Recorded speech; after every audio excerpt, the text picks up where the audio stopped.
This ABC 15 Flash Briefing is sponsored by Sanderson Ford. Straight up. I'm Steve Irvin with your top stories from ABC 15 Arizona. For the first time since the election, Governor Doug Ducey addressing the state over the coronavirus pandemic.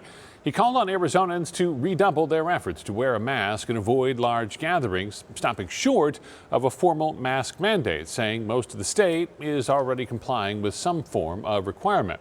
So here's what is new. The governor will set aside $25 million to help make sure hospitals are staffed. State leaders are working to implement voluntary testing at airports in the state and increased messaging for visitors to mask up. A new emergency measure is on the way to help schools implement COVID-19 prevention policies on campus and on buses, as the governor stresses he wants campuses open. And he has extended enhanced data surveillance for COVID patients to ensure they get access to the vaccine and follow-up doses. So what comes next in the pandemic? An ASU expert says we've reached exponential growth. Dr. Joshua LeBaire is the executive director of ASU's Biodesign Institute. He's been tracking the pandemic since the beginning and is concerned right now hospital capacity. If these trends persist, he fears the peak may still be a few weeks away. He does say hospitals are doing a better job of managing COVID.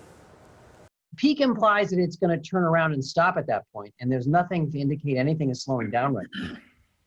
The numbers are continuing to rise, and we're not seeing any inflection in the data to suggest that it's leveling off at all.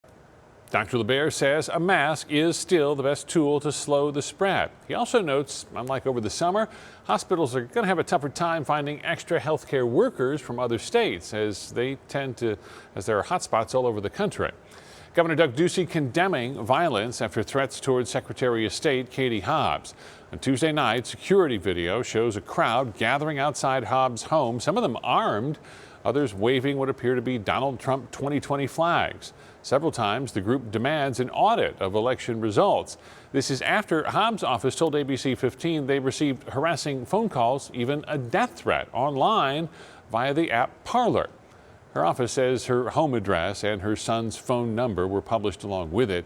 The neighbor, whose cameras captured all that video, describes the actions of the crowd as despicable. These people were carrying weapons. Not only were they trespassing on our property in the driveway, these guys are just openly carrying. They were yelling, "Katie, come out and play. We are watching you." They're chanting these things, and they had kids with them. They're taking photos on our property. Like, it was despicable. And the sad part is, this was something that was organized. During that news conference, the governor says his office is working with DPS and Secretary Hobbs to get her protection and any additional resources she needs. All of this comes as Arizona workers finalize election results. Maricopa County promising to be transparent about it. This is inside the tabulation center, running test ballots in front of an audience. These tests double-check the accuracy of the machines used to count the ballots this election. So far, no local, state, or federal election official has found any evidence of widespread fraud, irregularities, or vote counting failures. The Phoenix City Council rejecting a vote to fully establish a new Office of Accountability and Transparency. That office would have been an independent review board in use of force cases involving the police department. For years, protesters have been calling for a board just like this to be established, but the vote failed tonight with 4 yes votes and 5 no's.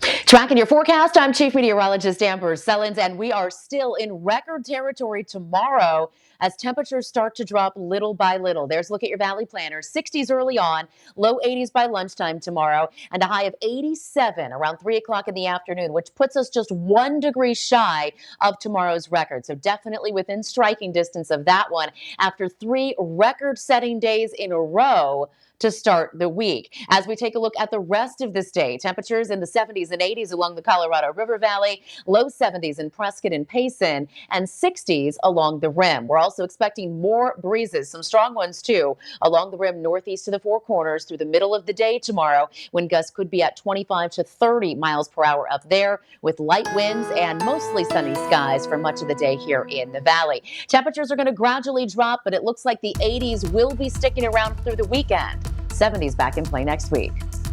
For the latest headlines, weather, and traffic, head to abc15.com or download the free ABC15 mobile app. This ABC 15 Flash Briefing is sponsored by Sanderson Ford. Straight up.